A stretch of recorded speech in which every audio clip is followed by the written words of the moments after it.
Hello प्यारे बच्चों। आज की नई वीडियो में स्वागत है। आज की आपकी नई वीडियो क्या हो सकती है? टॉपिक तो पढ़ा हुआ है बट टॉपिक का नाम नहीं पता है। टॉपिक का नाम है ये अपघटन। क्या है सर? अपघटन। अपघटन या फिर वियोजन क्या बोलते हैं? अपघटन बोलते हैं या फिर वियोजन बोलते हैं या फिर डिकम्पोजिशन बोलते हैं। सर आप आते ही आते तुरंत टॉपिक की बात छेड़ देते, थोड़ा सर मुझे मोटिवेट कर दीजिए या फिर मुझे कुछ ऐसी बातें बता दीजिए जो मेरे पढ़ने में मन लगे। मैं पूरा दिन बोरिंग सा रहता हूँ, रील्स में बहुत बिजी रहता हूँ। इससे सर हटाइए ना। इसको हटाने का बस आपका एक ही मार्ग है, एक ही पथ है, एक ही रास्ता है जिसके द्वारा आप हट सकते हैं। वो है आपकी घर की कंडीशन। आप अपने घर की कंडीशन देखें, आप अपने माता पिता को देखें, वो कैसे मेहनत करके आपको पढ़ा रहे हैं, कैसे आपको लिखा रहे हैं, कैसे आपकी डेली लाइफ चला रहे हैं और अपना जीवन कैसे चला रहे हैं। बस उससे बड़ा आपको मोटिवेशन कुछ नहीं हो सकता है। मैं और इससे बड़ा मोटिवेशन कुछ नहीं दे सकता हूं, क्योंकि माता पिता, जो बच्चा माता एंड पिता का दर्द समझ जाए तो उससे बड़ा मोटिवेशन कुछ नहीं हो सकता है। और उसी दर्द के द्वारा, उसी फील के द्वारा हम आपको इस वीडियो में स्टडी करवाएंगे, आपको अच्छे से समझाएंगे, क्योंकि आपके पास अब ज्यादा समय नहीं है। किसके लिए सर? बोर्ड एग्जाम के। आपका board exam is the very most important, क्योंकि पहली आपकी जीवन की प्रथम सीढ़ी है। आप इस सीढ़ी को बहुत अच्छे से क्रॉस करें और अपना नाम कमाएं, अपने माता पिता का नाम रोशन करें, जो मेहनत से आपको पढ़ा रहे हैं, मेहनत से लिखा रहे हैं। आप किस तरह से पैसे को कमा रहे हैं उसको वसूल करके दिखाएंगे आप लोग। भाई यही उनका सबसे बड़ा, आपका सबसे बड़ा मोटिवेशन होगा। और इसके द्वारा आगे आप लोग जब इस सीढ़ी को आप अच्छे से क्रॉस कर लेंगे तो आने वाली कई सीढ़ियां हैं। जैसे आप अगर डॉक्टर बनेंगे, इंजीनियर बनेंगे, आईआईटी क्रैक करेंगे, जैसे नीट क्रैक करेंगे, इनके इस जैसे एग्जाम को अगर आपको क्रैक करना है तो पहले आप प्रथम सीढ़ी को तोड़ फोड़ मचा दीजिए। तो नीट की जैसी सीढ़ियां क्या, आपकी आईआईटी जैसी सीढ़ियां क्या है, अनेकों सीढ़ियां आराम से तोड़ सकते हो, उसमें कोई बाधा नहीं आएगी। लेकिन आपके अंदर एक चीज का जुनून होना चाहिए। वो जुनून आपका मेहनत है। मेहनत ही करो तभी आपको सफलता मिलेगी। और आपको इस वीडियो में हम फिर आपको दिखाते हैं कि अपघटन क्या होता है सर, वियोजन क्या होता है, उसके बारे में हम आपको विधिवत नॉलेज देंगे। इस वीडियो में आप लोग बने रहिए, ध्यान से देखिए, ध्यान से समझिए। जहां ना कमेंट सॉरी जहां ना समझ में आए, जहां ना आप लोग अंडरस्टैंड कर पाए टॉपिक को, तुरंत कमेंट करें। मैं आपके लिए तैयार हूं, आपका डीआर राज कपूर सर। ठीक है, अब आपको इस वीडियो में हम पढ़ाना स्टार्ट करते हैं। सर टॉपिक कौन सा रखा है? तो टॉपिक बड़ा शानदार है, बड़ा लाजवाब है। टॉपिक का नाम है आपका अपघटन। क्या नाम है बच्चे? अपघटन। या फिर सर क्या बोलते हैं इसे? वियोजन। क्या बोलते हैं? अपघटन या वियोजन अभिक्रिया। क्या बोलते हैं? अपघटन या फिर वियोजन अभिक्रिया। सर अपघटन क्या होता है और वियोजन क्या होता है? दोनों बोथ इन द सेम होता है बट सम डिफरेंसेस है ना। थोड़ा सा डिफरेंस है, थोड़ा सा अंतर है, नहीं तो दोनों ही समान होता है ना। थोड़ी सी अगर किसी में कमी होती है तो उसको चला दिया जाता है। तो मैंने भी उसी प्रकार से चला दिया और आने वाले या बनाने वाले बुक वाले, बनाने वाले साइंटिस्टों ने भी इसको वैसे ही क्या कर दिया है बच्चे? चला दिया है, दौड़ा दिया है। किसको? आपका अपघटन और वियोजन को। तो सर अपघटन और वियोजन क्या होता है? तो ऐसी रासायनिक अपक्रिया, कैसी सर? जैसी आपके सामने लिखी है, जैसे सर लिख के दिखाएंगे। हाँ बिल्कुल लिख के दिखाएंगे। कौन सी सर? आपने इसका नाम तो सुना होगा, नहीं सुना? अरे गधे सुना होगा। क्यों? क्योंकि मैंने बैलेंस इक्वेशन में इसको विधिवत इसका बैलेंस करके दिखाया। इसे बोलते हैं चूना पत्थर। क्या बोलते हैं इसका सामान्य नाम या फिर देसी नाम क्या होता है बेटा? तो इसका होता है चूना पत्थर। अन्य नाम का होता है सर, अगर इसका रासायनिक नाम जाने, कौन सा नाम भैया? रासायनिक नाम, केमिकल नाम जाने तो इसका होता है कैल्शियम कार्बोनेट। कैसे सर? Ca का मतलब हो गया कैल्शियम जो हम लिख रहे हैं, और CO3 का मतलब होता है कार्बोनेट होता है। क्या होता है बच्चे? Calcium carbonate. अब क्या करेंगे? इसको हम तोड़ेंगे। क्या करेंगे? आप घटित करेंगे, वियोजित करेंगे, मारेंगे, इसको तोड़ फोड़ मचा देंगे। इसके पास आएंगे, बढ़िया फ्रेंडशिप करेंगे, और फ्रेंडशिप करने के बाद इसका जीवन की तबाही तबाही कर देंगे। आया कौन? कैल्शियम। कैल्शियम इसके साथ जुड़ा, बनाया कैल्शियम कार्बोनेट, चूना पत्थर। मैं आ गया, मैं क्या करूंगा? चूने पत्थर को लूंगा, दीवार में मारूंगा, पत्थर से मारूंगा, दीवार पे टक्कर करेगा और पत्थर पत्थर क्या हो जाएगा बच्चे, चूर चूर हो जाएगा, उसका घमंड जो होगा चूर हो जाएगा। इसीलिए जिसको नॉलेज भी अधिक हो जाए, ध्यान देना बच्चे इस टॉपिक पर, कि जिसको नॉलेज अधिक हो जाए, ज्ञान अधिक हो जाए, तो अपने आप पे प्राउड फील मत करना, घमंड मत करना, क्योंकि घमंड जो होता है चूर चूर हो जाता है। जैसे आप यहाँ पर देख सकते हैं किसको, कैल्शियम कार्बोनेट को। यह एक चूना नाम का पत्थर है, और इस चूने नाम को पत्थर को मैंने क्या किया, जमीन पर पटक दिया, एक फर्श पे पटक दिया, और जैसे ही फर्श पे पटका वो बिखर गया। सर किसमें बिखरा, पहला तो आपका बिखर गया CaO, दूसरा बिखर गया बच्चे किसमें, CO2 में। और CO2 क्या होती है बच्चे, गैस होती है, होती कि नहीं होती है, कार्बन डाइऑक्साइड गैस होती है। जो आप लोग क्या करते हो, ऑक्सीजन लेते हो, किससे लेते हैं सर, पेड़ पौधों से लेते हो। किससे लेते हो, पेड़ पौधों से लेते हो। पेड़ पौधे क्या करते हैं, आपसे कार्बन डाइऑक्साइड लेते हैं, कार्बन डाइऑक्साइड लेकर अपना भोजन स्वयं बनाते हैं, और आप उन पर डिपेंड रहते हो। लोलो रहते हो कि नहीं रहते हो, रहते हो ना, रहते हो कि नहीं रहते हो बच्चे, सभी लोग रहते हो। आप लोग कमेंट करके बताना कि आप लोग डिपेंड है, वो भी किस पे डिपेंड है, पेड़ पौधे पर डिपेंड है। अगर आप लोग कार्बन डाइऑक्साइड CO2 नाम की गैस किसको नहीं देंगे, पेड़ पौधों को नहीं दोगे, तो वो आपको भोजन नहीं देंगे। चाहे आप इसको करके देख लेंगे, आप नहीं, आप एक के मरने से, एक के खो जाने से, या फिर एक के चले जाने से जिंदगी किसी की बर्बाद नहीं होती। अगर उसके अंदर कामयाबी हासिल करने की क्षमता हो, तो एक क्या हजार आए हजार जाए, बट कामयाब होना है तो होना है। होना है कि नहीं होना, सभी लोगों को होना है। चलिए ठीक है, तो ये कार्बन डाइऑक्साइड गैस होती है जो मनुष्य खुद छोड़ता है, और पेड़ पौधों से ऑक्सीजन नाम की गैस लेता है, जिसके खोजकर्ता कौन है, जोसेफ प्रिस्टले। कौन है बच्चे, जोसेफ। ये होता है बच्चा कैल्शियम ऑक्साइड। क्या होता है, कैल्शियम ऑक्साइड। क्या होता है भैया, कैल्शियम ऑक्साइड होता है। क्या होता है मेरे बाल, मेरे लाल, कैल्शियम ऑक्साइड होता है। ये क्या होता है, कैल्शियम ऑक्साइड। इसका अन्य नाम क्या हो सकता है सर, इसका अन्य नाम आप लोग खुद बताएंगे। मैंने कितनी बार बताया है कि ये बुझा हुआ चूना है। कहने का मतलब बुझा हुआ चूना क्यों हो गया, इसको घमंड अधिक था चूने पत्थर को। कहने का मतलब है तो वही चीज, इसको घमंड अधिक था अपने आप पर। मैंने इसको किया कि आप पकड़ के पटक दिया, और पटकने के बाद इसका सारा घमंड चूर हो गया, ये बुझ गया। देखो यहां पर, इसीलिए इसका नाम क्या रख दिया गया, बुझा हुआ चूना। क्या रख दिया गया मेरे लाल, इसका नाम रख दिया गया है बुझा हुआ चूना। क्या रख दिया गया भैया, बुझा हुआ चूना। क्या रख दिया मेरे लाल, बुझा हुआ चूना। सर मैंने इसका अपघटन किया, क्या किया सर, मैंने इसका अपघटन तो कर दिया सर, आपने कराया, मैंने तो नहीं किया। आपने किया या मैंने किया, मैंने किया। ठीक है, आप लोग जब लिखेंगे तभी तो करेंगे। लेकिन सर कौन सा अपघटन किया, अपघटन भी कई प्रकार से होता है सर, कई प्रकार से नहीं होता, मात्र 2 प्रकार से होता है। मुख्यतः 2 प्रकार से, अन्यथा 3। पहला आपका होता ऊष्मीय अपघटन, दूसरा आपका होता है मेरे लाल कौन सा, वैद्युत अपघटन। धारा के द्वारा अपघटन करेंगे, धारा के द्वारा उसको हम तोड़ेंगे। कोई व्यक्ति क्या होता है, उसको पैसा का घमंड हो जाता, पैसा का जब घमंड हो जाता, रुपए का घमंड हो जाता है, तो वो क्या करता है, बहुत गलत काम करने लगता है। जब गलत काम करने लगता है तो कानून की नजरों में आता है। जब कानून की नजरों में आता है तो उसको किसके द्वारा करंट दिया जाता है, किसी चीज को वसूलने के लिए, किसी चीज को जानने के लिए। तो वही काम यहां पर अभी करेंगे। जो लोग अगर ये मान गए ऊष्मा के द्वारा तो मनाया जाएगा, अगर नहीं मानेंगे तो इनको हम कहा देंगे, करंट देंगे, धारा फ्लो करेंगे। क्या करेंगे, धारा फ्लो करेंगे, तब तो ये टूटेंगे ना, अपना घमंड तोड़ेंगे कि नहीं तोड़ेंगे। अब देखते हैं कैसे।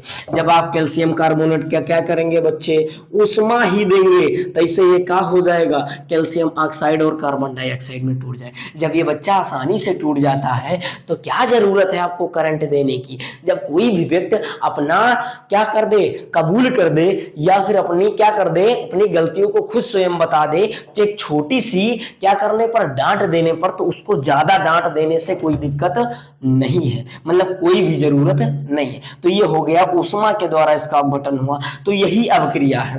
ठीक है, तो मैं बात कहां पर चला रहे थे, अपघटन की डिफिनेशन बता रहे थे। अपघटन की डिफिनेशन क्या होती सर, तो अपघटन की डिफिनेशन ये होती है, ऐसी अवक्रिया जो आपके समक्ष प्रदर्शित है, यह अवक्रिया या ऐसी अवक्रिया जिसमें कोई यौगिक हो, क्या हो बच्चे, कोई यौगिक हो। ये कंपाउंड है कि नहीं है या ना। जब कैल्शियम नाम का एलिमेंट और कार्बन डाइऑक्साइड नाम का एलिमेंट मैंने क्या किया, आपस में मिलाया, तो हमें क्या प्राप्त हो गया बच्चे, CO3 बना, कैल्शियम कार्बोनेट बना कि नहीं। कैसे सर, Ca, यहाँ पर तो सर 2 है, 2 कर दीजिए, 2 दूना कितना होता है मेरे लाल, 2 दूना कितना होता है, 4 होता है। तो इसकी हमें क्या जरूरत है, यहां पर मत करो, यहां पर हम क्या कर दिए, कैल्शियम ऑक्साइड को जब मैंने मिलाया कार्बन डाइऑक्साइड के साथ तो क्या बन गया, कैल्शियम कार्बोनेट बना। और जब इसको घमंड ज्यादा हो गया तो मैंने इसको तोड़ दिया फिर उसी फॉर्म में।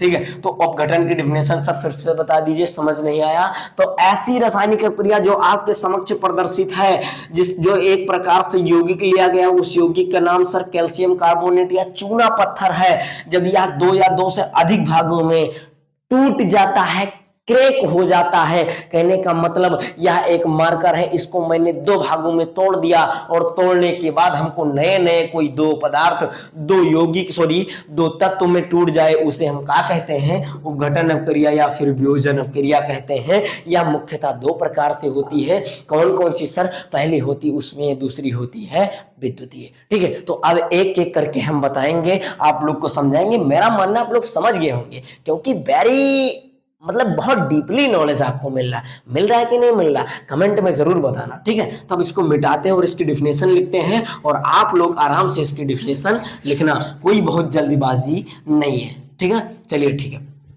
अब क्या लिखाएंगे, इसकी डिफिनेशन, क्या लिखाएंगे मेरे लाल, इसकी डिफिनेशन लिखाएंगे। इसकी डिफिनेशन क्या होती है सर, तो ऐसी रासायनिक अपक्रिया, कैसी, जो अभी मैंने लिख के मिटाया, ऐसी रासायनिक अपक्रिया लिखना स्टार्ट करेंगे आप लोग। ऐसी रासायनिक अभिक्रिया जिसमें कोई यौगिक लिया जाता है, क्या लिया जाता है, कोई यौगिक लिया जाता है। क्या किया जाता है बच्चे, कोई यौगिक लिया जाता है और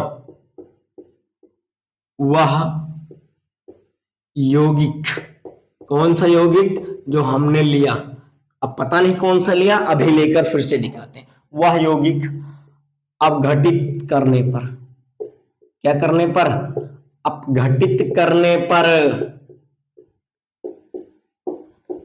2 भागों में टूट जाता है। कितने भागों में, 2 भागों में, या 2 से अधिक भाग में भी तो टूट सकता है ना, 2 से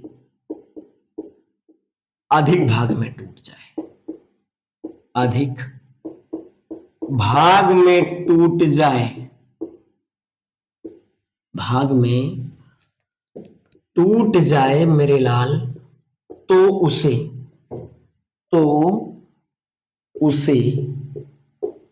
अपघटन अपक्रिया कहते हैं। क्या कहते हैं, अपघटन अभिक्रिया कहते हैं, अपघटन अभिक्रिया कहते हैं। ठीक है, कोई दिक्कत नहीं। यह कितने प्रकार से होता है सर, तो यह मुख्यतः 2 प्रकार से होता है। कितने प्रकार से होता है, यह मुख्यतः 2 प्रकार से होता है।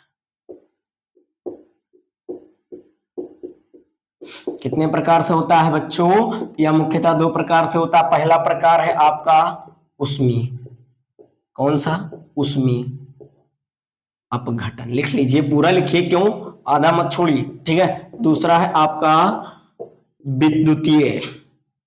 ठीक है, कौन सा है, विद्युतीय अपघटन।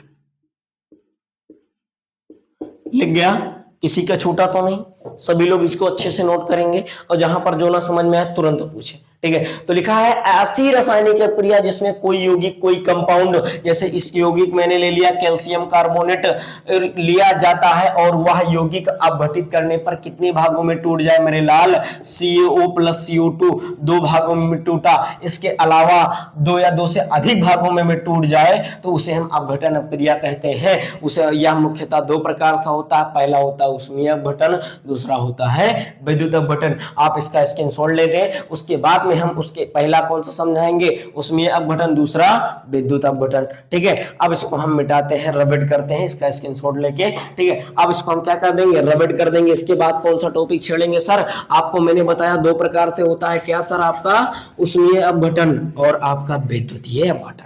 बहुत अच्छे, बहुत अच्छे, बहुत शानदार टॉपिक, बहुत ही मजेदार टॉपिक। आनंद के साथ पढ़ते हैं। आनंद के साथ क्या पढ़ते हैं सर? आनंद के साथ हम पढ़ते हैं। टॉपिक आने वाला है आपका ऊष्मीय अपघटन।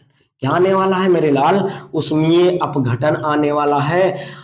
उसमें अपघटन क्या होता है सर? जब कोई यौगिक, जब कोई कंपाउंड, जब कोई भी पदार्थ क्या हो, उष्मा देने पर टूटे तो उसे हम कहते हैं ऊष्मीय अपघटन। जैसे एग्जांपल, उदाहरण, या फिर पहले डिफिनेशन। तो लिखेंगे जब कोई यौगिक, तो लिखना स्टार्ट करो बच्चे। जब कोई यौगिक, जब कोई यौगिक ऊष्मा देने पर, क्या देने पर? ऊष्मा देने पर टूटता है तो उसे हम क्या कहते हैं? तो उसे हम ऊष्मीय अपघटन कहते हैं। क्या कहते हैं बच्चे? तो उसे हम ऊष्मीय अपघटन कहते हैं। ठीक है, कोई दिक्कत नहीं। मैंने क्या लिखा? जब कोई यौगिक को उष्मा, जब कोई यौगिक को उष्मा देने पर टूटता है तो उसे हम क्या कहते हैं? ऊष्मीय अपघटन कहते हैं। समझ गए? Example sir, without example I am not understand. Hello, कोई दिक्कत नहीं, समझा रहे हैं। एग्जाम्पल देखते हैं, उदाहरण। ठीक है, क्योंकि बिना एग्जाम्पल के कोई डिफिनेशन नहीं बनी है मेरे लाल, तो आप इसको समझेंगे कैसे बिना एग्जाम्पल के? तो एग्जाम्पल सर, पहला ले लिया कैल्शियम कार्बोनेट। ठीक है, तो कैल्शियम कार्बोनेट एक यौगिक हो गया, एक कंपाउंड हो गया, एक पदार्थ हो गया। कहने का मतलब एक पदार्थ को जब हम क्या करेंगे? ऊष्मा देकर, क्या देकर करेंगे? ऊष्मा देकर अपघटित करेंगे तो किसमें टूट जाएगा? कैल्शियम ऑक्साइड और कार्बन डाइऑक्साइड। सर जी यही तो एग्जांपल अभी आपने फिर से समझा। अरे बच्चे बोर मत हो, क्यों इतना खड़बड़ा रहे हो, काहे भागे जा रहे हो? परेशान मत हो, दूसरा ले लेंगे, काहे इतना परेशान हो जाते हो? चलो दूसरा एग्जांपल ले लेते। दूसरा एग्जांपल सर क्या लेंगे? दूसरा एग्जांपल आपने देखा होगा आयरन सल्फेट। सुना है कि नहीं सुना? आयरन सल्फेट का नाम तो सुना होगा। आयरन सल्फेट क्या होता है सर? सूत्र क्या होता है सर? FeSO4 होता है। FeSO4 को बोलते हैं आपको आयरन सल्फेट बोलते हैं। क्या बोलते हैं बच्चे? Iron sulphate. आयरन सल्फेट को जब हम क्या करेंगे बच्चे? तोड़ेंगे। तब तोड़ेंगे नहीं, पहले ऊष्मा देंगे। ऊष्मा देंगे तो यह क्या होगा? टूटेगा, अपघटित होगा। और जैसे अपघटित होगा तो क्या बनाएगा? Fe2O3 बनाएगा। सर ये क्या होता है? ये होता है आपका फेरिक ऑक्साइड। क्या होता है मेरे लाल? ये होता है फेरिक ऑक्साइड नाम का एक धातु है। अगर आपको फेरिक ऑक्साइड का सूत्र ये पता है तो आयरन की संख्या इधर 2, ऑक्सीजन की 3। ऑक्सीजन की 3 तक तो चलता है सर, लेकिन यहां पर आपके आयरन 2 नहीं थे, इसीलिए हमने क्या कर दिया? आयरन में 2 से मल्टीप्लाई। अब देखो इधर भी आयरन 2 हो गया, ऑक्सीजन 3 है। अब इधर भी आयरन कितना हो गया मेरे लाल? 2। सल्फर 2 हो गया, ऑक्सीजन 8 हो गया। हाय हाय, बड़ी दिक्कत की बात है। ऑक्सीजन 8 हो गया, इधर ऑक्सीजन 3 है, सल्फर का कहीं जिक्र नहीं सर। तो सल्फर का कहीं जिक्र नहीं, लिख दो सल्फर SO4। कोई दिक्कत नहीं होनी चाहिए। नहीं हो रहा SO4, कर दो SO2, हो गया ना कोई दिक्कत। दूसरा कर दो SO3। अब बताओ कि 2 सल्फर इधर, Fe2 आपका S2, आपका oxygen 8, Fe2 oxygen 3, S1 oxygen 2 मेरे लाल, ऑक्सीजन 3 और 3 और 2 5, 3 8, आयरन 2 ऑक्सीजन 8, 2 3 5 और मेरे लाल 3 8। आपका बचता है सल्फर 2, S1 मिलकर 2। बताओ बैलेंस बराबर है कि नहीं? बट सर इसको क्या बोलते हैं? इसको क्या बोलते हैं? तो केमिस्ट्री की गिनती याद करना होगा मेरे लाल। 1 को मोनो बोलते हैं, 2 को डाई बोलते हैं, 3 को ट्राई बोलते हैं। तो सर इसको बोलते होंगे सल्फर डाइऑक्साइड। क्या बोलते हैं मेरे लाल? इसको बोलते हैं सल्फर डाइऑक्साइड। और इसको क्या बोलते हैं? Sulphur trioxide. क्या बोलते हैं? Sulphur trioxide. लिख लेंगे आगे आप लोग, इसको क्या बोलते हैं? Sulphur dioxide, sulphur trioxide. Sir जब हम आयरन सल्फेट को क्या करते हैं? ऊष्मा देते हैं, हीट करते हैं। क्या करते हैं बच्चे? ऊष्मा देते, हीट करते हैं तो फेरिक ऑक्साइड में टूट जाता है। दूसरा सल्फर डाइऑक्साइड में, तीसरा सल्फर ट्राइऑक्साइड में। बताओ आपकी डिफिनेशन सत्य हुई कि नहीं हुई? दो या दो से अधिक कंपाउंड में टूटा कि नहीं टूटा? टूट गया ना। आपको दूसरा एग्जांपल मिल गया ना, आप समझ चुके होंगे ना। नहीं समझे हैं तो आप लोग कमेंट जरूर करना मेरे लाल।